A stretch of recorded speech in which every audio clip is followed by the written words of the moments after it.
Assalamualaikum warahmatullahi wabarakatuh.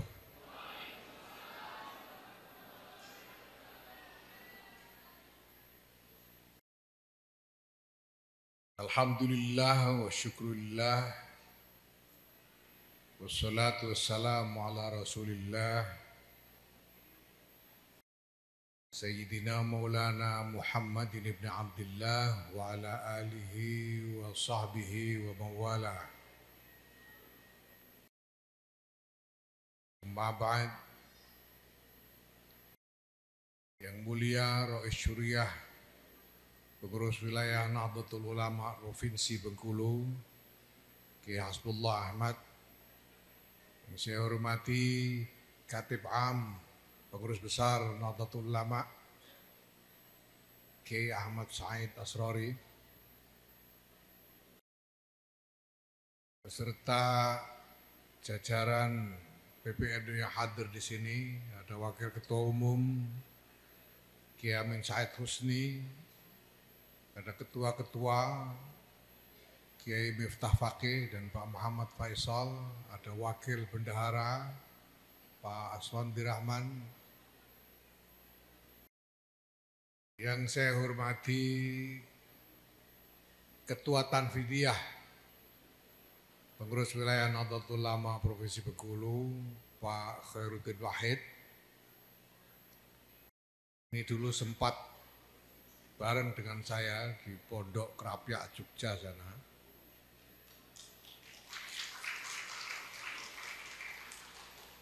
Walaupun datangnya duluan saya. Saya sendiri tidak tahu dia ini dulu di pondok itu ngaji apa enggak, saya enggak tahu. Barang sama Miftah Faqih apa ini.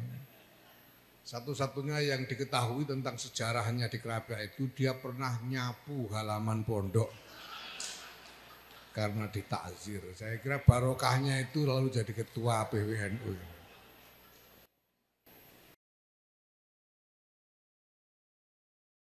Yang saya hormati Ibu anggota DPD, yang saya hormati Pak Danrem atau yang mewakili, Pak Kapolda atau yang mewakili, jajaran Forkompinda, yang mewakili Pak Gubernur, yang saya hormati para jajaran pengurus wilayah Nahdlatul Ulama Provinsi Bengkulu yang baru saja dilantik, hadirin sekalian, kader-kader Nahdlatul Ulama, baik dari jajaran kepengurusan Banom maupun aktivis-aktivis yang ikut hadir pada kesempatan ini, para tamu undangan yang saya hormati, alhamdulillah, selamat ulang tahun Nahdlatul Ulama ke-102.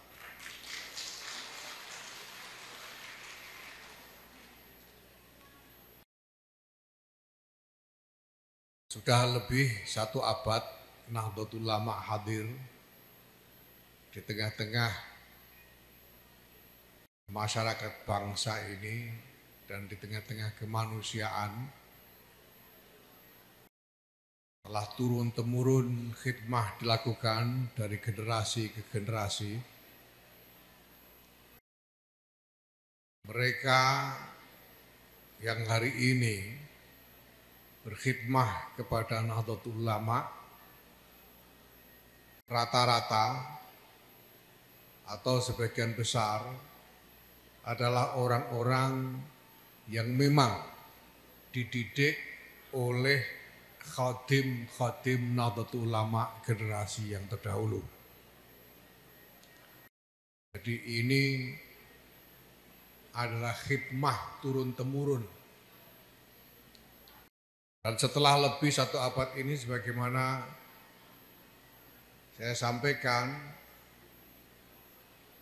pada puncak resepsi peringatan Harlah yang lalu di depan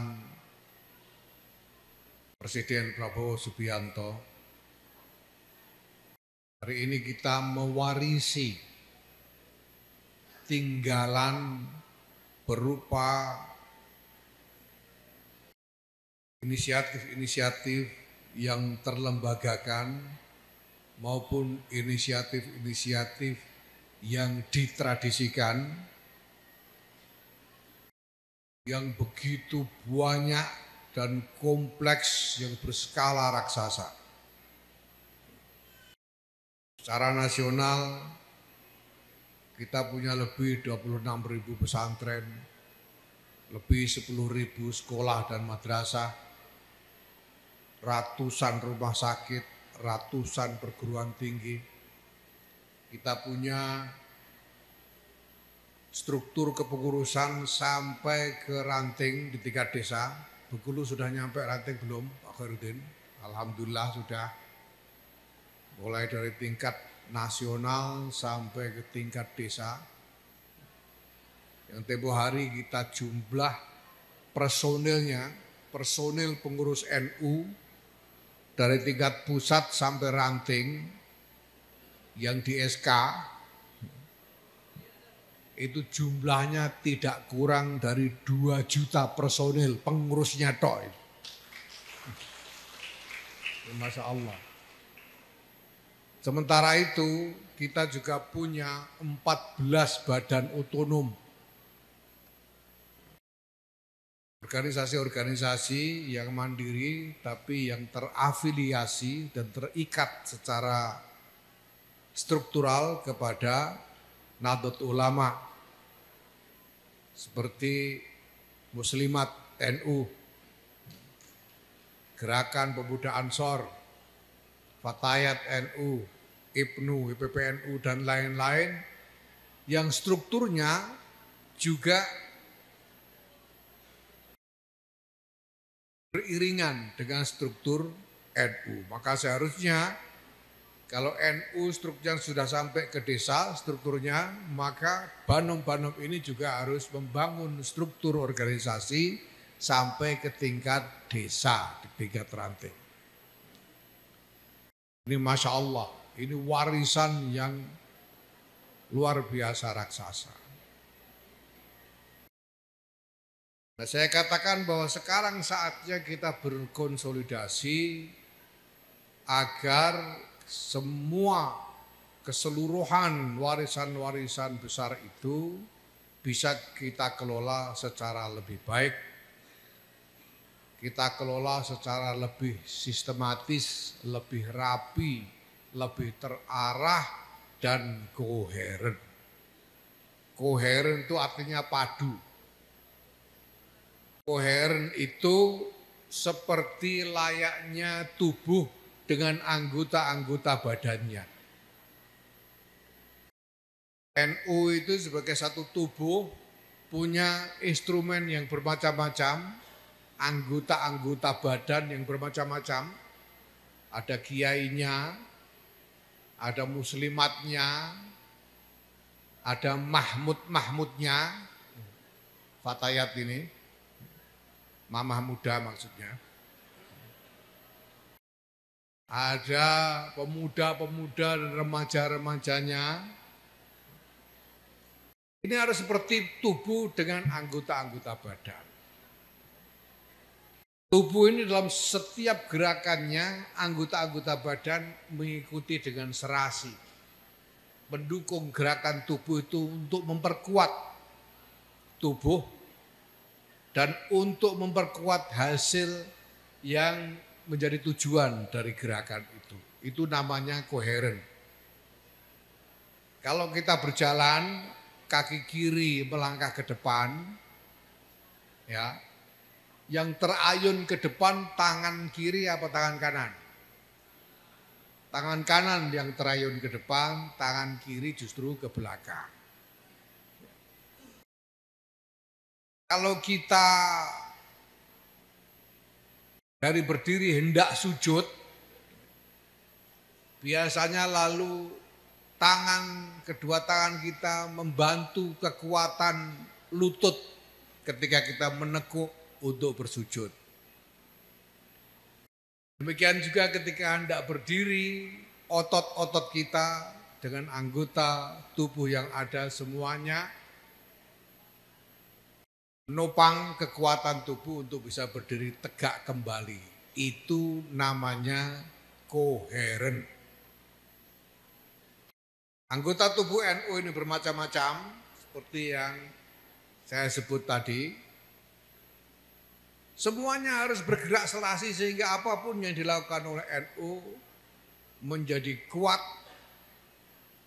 menjadi lebih mampu untuk mencapai tujuan-tujuannya. Itulah sebabnya Bapak Ibu sekalian, di dalam Munas dan Kombes kemarin saya katakan bahwa dalam periode kepengurusan PBNU 2022-2027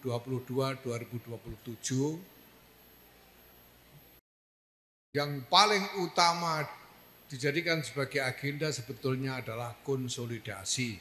Konsolidasi untuk menjadikan NU ini koheren dan kuat.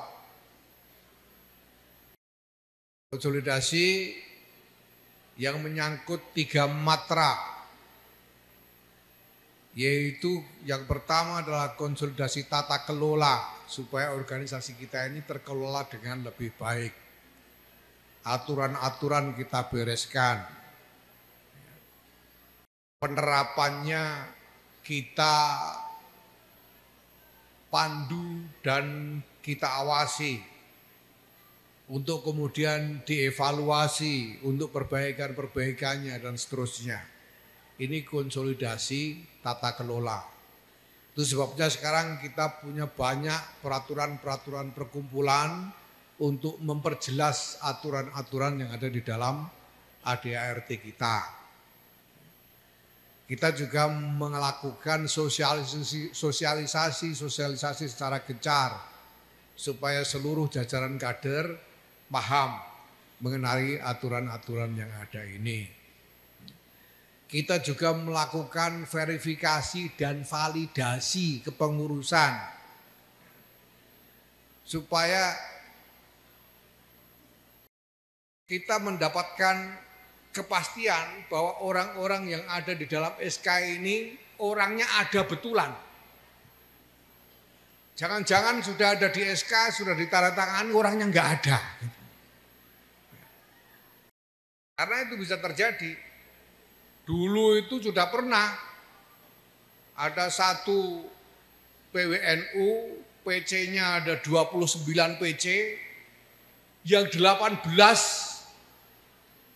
PC abal-abal. Itu sudah pernah terjadi dulu. Nah karena kita tidak mau itu terulang, maka kita lakukan kemarin verifikasi dan validasi. Sesudah ini kita akan melakukan pendataan mengenai kinerja dari organisasi di setiap tingkatan. Sudah kita mulai kick off-nya pada tanggal 31 Januari yang lalu. Ini semua konsolidasi tata kelola supaya organisasi ini bisa dikelola dengan lebih baik. Nah yang kedua adalah konsolidasi sumber daya. Sumber daya ini menyangkut sumber daya manusia dan sumber daya keuangan atau pembiayaan organisasi. Konsolidasi sumber daya manusia kita lakukan melalui pelatihan-pelatihan kader. Saya kira di Provinsi Bengkulu ini telah cukup gencar pelatihan kader tingkat dasar yaitu PDPKP NU. Ada datanya enggak Pak Khairudin itu? Sudah berapa kali ini di Bengkulu ini PDPKP? 7 kali. Alhamdulillah. Dan hari ini kita akan buka untuk memulai pelatihan tingkat menengah atau PMKNU yang pertama, pelatihan kader kepemimpinan, pelatihan menengah kepemimpinan Nahdlatul Ulama hari ini. Ini semua untuk membekali kader dan pertama-tama sebetulnya untuk memastikan bahwa orang-orang yang menjadi pengurus itu tahu apa yang dia harus kerjakan, ngerti tugasnya, dan ngerti caranya, ngerti tujuannya. Ini yang dilantik tadi ini, sudah berani-berani ikut berbaiat tadi, ya itu resiko besar itu. Kok mantap sekali tadi itu baiatnya itu. Padahal itu baiat bukan kepada orang loh itu. Itu sampean berbaiat bukan hanya kepada Khatib Am. Anda berbaiat di hadapan Allah Subhanahu wa taala. Makanya dipastikan dulu mukmin apa enggak, suruh syahadat dulu. Supaya sebelum baiat sudah dipastikan mukmin, syahadat dulu tadi. Dan sampean ingat tadi isinya baiat itu. Ya. Bayatu 'ala sam'i wa ta'ah. Coba. Aku berbaiat untuk menjalankan sama dan ta'ah. Artinya untuk patuh kepada organisasi. Mendengar perintah dan menjalankannya. Itu baiat sampean. Ya. Kemarin ada yang menggugat, gimana sih kok PW sama PC disuruh sam'an wa ta'atan? Loh, baiatnya begitu sih. Sampean udah berbaiat, baiatnya memang begitu. Harus sam'an wa ta'atan. Untuk apa? Nah ini sampean tadi entah dipikir entah enggak sampean baiat tadi itu. Bayatu 'ala sam'i wa ta'ati untuk apa? Bil jihadi, coba. Untuk berjihad. Sampean pikir enggak tadi itu, sampean ngomong berjihadi itu. Jangan-jangan enggak ngerti artinya, jangan-jangan. Udah dikasih tahu belum tadi artinya? Jihad. Namanya jihad itu tidak boleh gelah-geleh.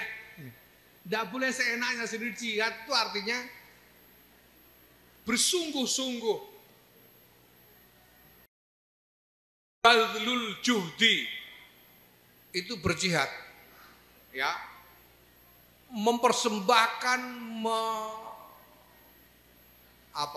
menyerahkan segala kesungguhan, itu jihad. Jadi ini hati-hati ini ya. Sampai sudah terkadung, sudah terlanjur bayatu bil jihadi loh ini.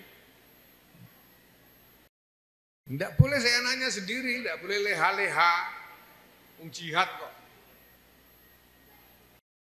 Jihadnya itu jihad apa? Ala tariqati nahdlatul ulama, berjihad mengikuti jalannya Jam'iyah Nahdlatul Ulama. Demi apa? Li'la'i kalimatillahil lati hiyal ulya. Untuk meluhurkan kalimah Allah yang memang luhur sejatinya. Ini baiat, tanggung sendiri akibatnya tadi yang sudah baiat itu. Ya. Jadi jangan kaget nanti kalau di yaumil hisab sampean diewer-ewer itu, jangan kaget. Sampean sudah terlanjur bilang tadi. Tidak ada titik balik, sudah salahnya sendiri berani berdibaiat. Ya. Nah, kita ingin pastikan supaya semua tahu apa yang harus dikerjakan dan demi apa. Untuk apa, untuk tujuan apa kita mengerjakan semua ini. Semua harus paham, maka ada pelatihan kader. Konsolidasi sumber daya pembiayaan, PBNU membangun berbagai macam badan usaha. Alhamdulillah setelah kita berusaha dalam 3 tahun ini, sekurang-kurangnya dalam setahun terakhir ini, PBNU untuk operasi di tingkat PBNU-nya ya, untuk operasi di tingkat PBNU-nya saja, alhamdulillah setahun terakhir ini kita sudah tidak lagi mengandalkan donasi. Kita sudah mengembangkan badan-badan usaha yang revenue-nya, manfaatnya bisa kita gunakan untuk membiayai operasi organisasi di tingkat PBNU. Ya. Nah, sampean jangan tergesa-gesa nagih. Nanti Habis ini Pak Khairuddin lagi ya untuk Bengkulu mana ya? Belum ada. Jadi baru cukup untuk PBNU. Ya doakan saja mudah-mudahan karena itu bagian dari visi kita bahwa kita harus mampu menggalang sumber-sumber pembiayaan untuk membiayai operasi organisasi secara nasional nantinya. Jadi jangan sekarang. Karena butuh waktu. Sekurang-kurangnya sekarang alhamdulillah untuk tingkat PBNU sudah. Walaupun sebetulnya juga tidak terlalu kecil itu. PBNU itu nafkahnya setiap bulan, nafkah yang diperlukan oleh PBNU untuk kantor, bayar listrik, bayar air, bayar karyawan, untuk maintenance gedung dan lain-lain.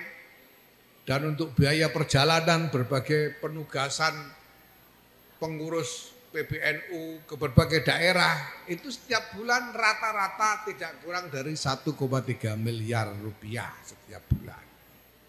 Alhamdulillah sudah kita penuhi tanpa mengandalkan donasi. Dan kita sudah berani barang siapa ada petugas dikirim oleh PBNU ke daerah untuk tugas apapun tidak boleh menerima apapun dari daerah. Ya. Kita berani katakan begitu. Ya, dan daerah tidak boleh ngasih.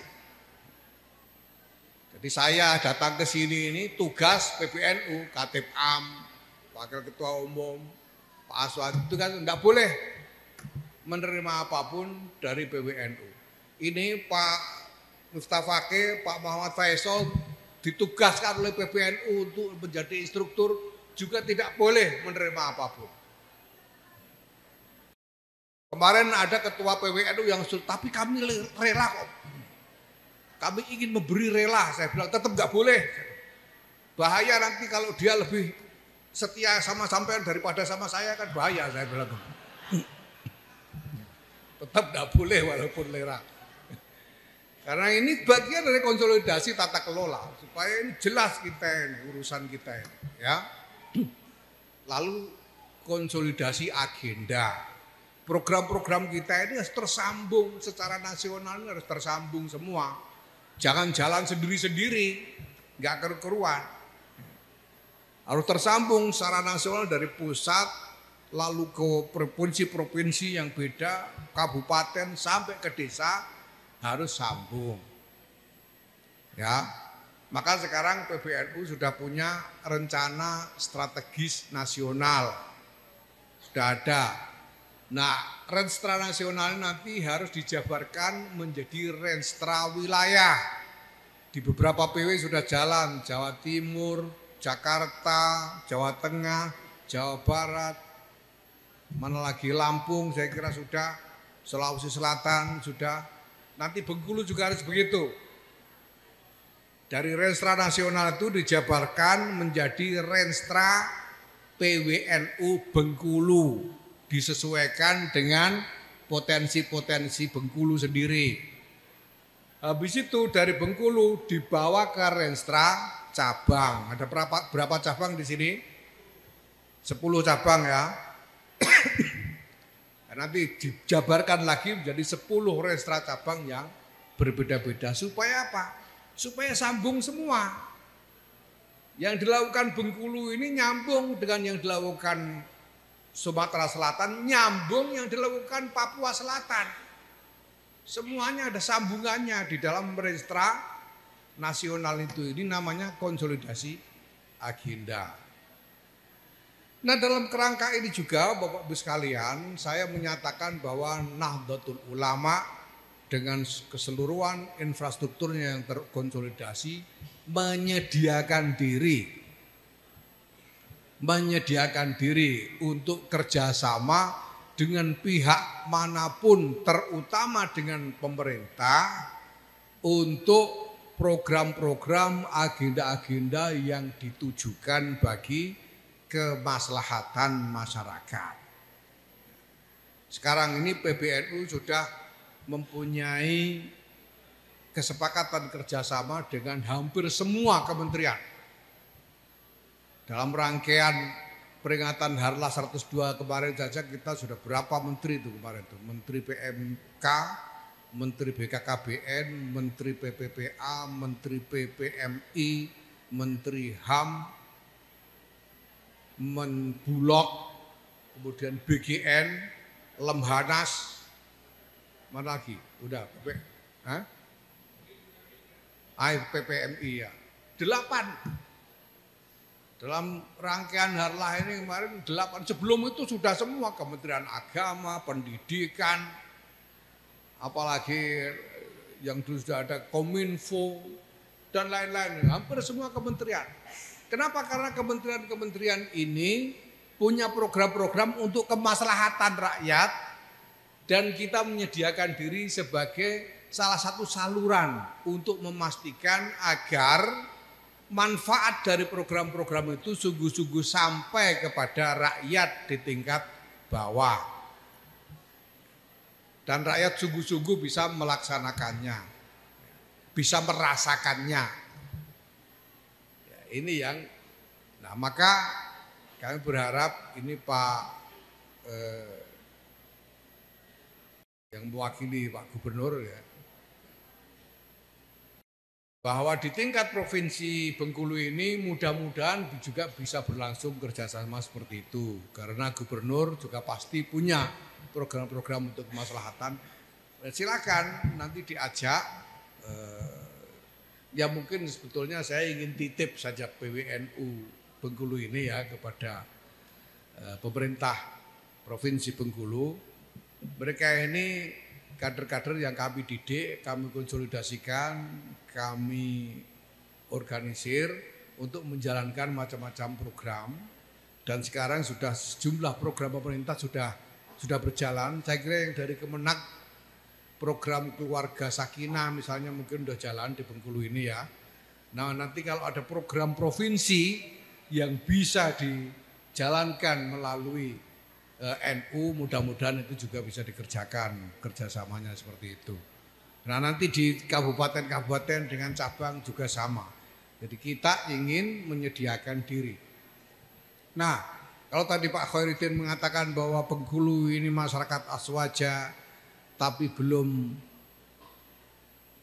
banyak atau banyak yang belum mengenal Nahdlatul Ulama dan kita punya tantangan untuk memperkenalkan Nahdlatul Ulama ini kepada masyarakat Bengkulu. Maka saya kira yang kita lakukan dua hal. Pertama, seperti saya sebut tadi, bagaimana kita memperbaiki kualitas lembaga-lembaga layanan yang sudah kita punya. Di sini ada Staisnu ya. Gimana Staisnu itu dikelola menjadi lebih baik sehingga masyarakat lebih percaya tentang mutunya. Perlihatkan mutu yang lebih baik dari Staisnu itu. Layanan kesehatan ada nggak di sini? Rumah sakit, klinik sudah ada belum Pak Khairuddin? Belum ya. Mudah-mudahan segera ada. Madrasah sekolah. Nah, perbaiki kualitas dari madrasah sekolah itu supaya menjadi madrasah sekolah yang sungguh-sungguh tinggi mutunya, sehingga dilihat oleh masyarakat.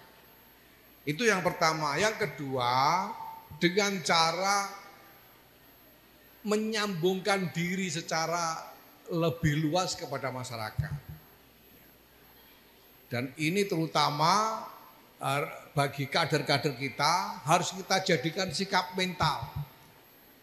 Bahwa Nahdlatul Ulama ini ada untuk berkhidmah, untuk berbakti, untuk melayani masyarakat. Kalau sampean mengaku sebagai kader Nahdlatul Ulama, sampean harus siap kapan saja, di mana saja melayani masyarakat.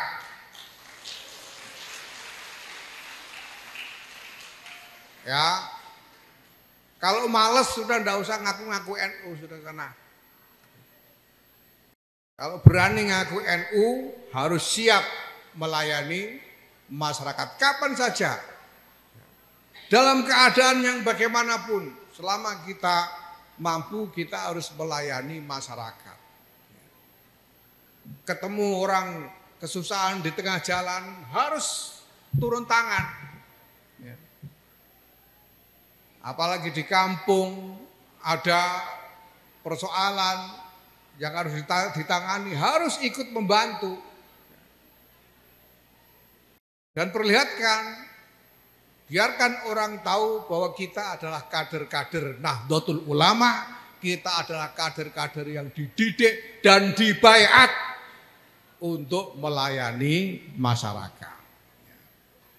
Ya, mudah-mudahan dengan itu kita sungguh-sungguh bisa menyambungkan barokah dari para muassis Nahdlatul Ulama ini, bahwa sekarang Nahdlatul Ulama bertahan sampai lebih dari 1 abad, berkembang menjadi begini besar, ya. Sekarang ini sudah lebih separuh orang Indonesia mengaku NU sudah 57,6% penduduk Indonesia kalau ditanya mengaku sebagai warga Nahdlatul Ulama. Begini besarnya NU berkembang. Dan begitu banyaknya tadi khidmah-khidmah yang sudah dilakukan. Itu semua karena barokah dari para pendirinya. Kita ini, saya, Khatib Am, Kiai Hasbullah, Pak Khairuddin ini tidak potongan barokai. Tidak dalam makom membuat barokah sendiri, itu enggak.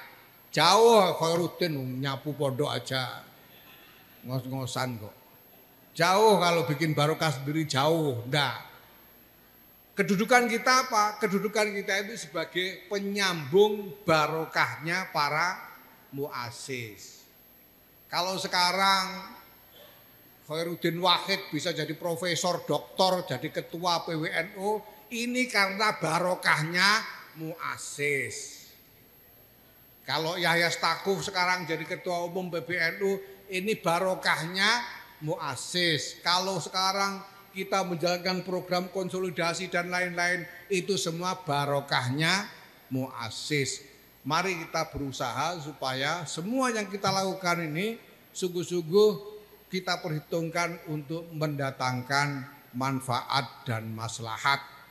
Sebagaimana kredo atau tema Harlah kita tahun ini bekerja bersama umat untuk Indonesia maslahat, agar kita sungguh-sungguh bisa menjadi mata rantai dari silsilah barokah para muassis hingga akhir zaman nanti, insya Allah. Allahumma amin. Marilah kita tandai pembukaan pelatihan atau pendidikan menengah kepemimpinan Nahdlatul Ulama ini dengan bersama-sama nanti membaca Ummul Kitab untuk PMKNU ini berjalan dengan lancar dan mencapai terwujud semua tujuan-tujuan dan maksud-maksud baiknya. Ala hadhihi niyyah, Al-Fatihah. Bismillahirrahmanirrahim. Ar-Rahmanir-Rahim. Iyyaka na'budu wa iyyaka nasta'in. Ihdinas siratal mustaqim. Allahul muwaffiq ila aqwamit thariq. Wassalamualaikum warahmatullahi wabarakatuh.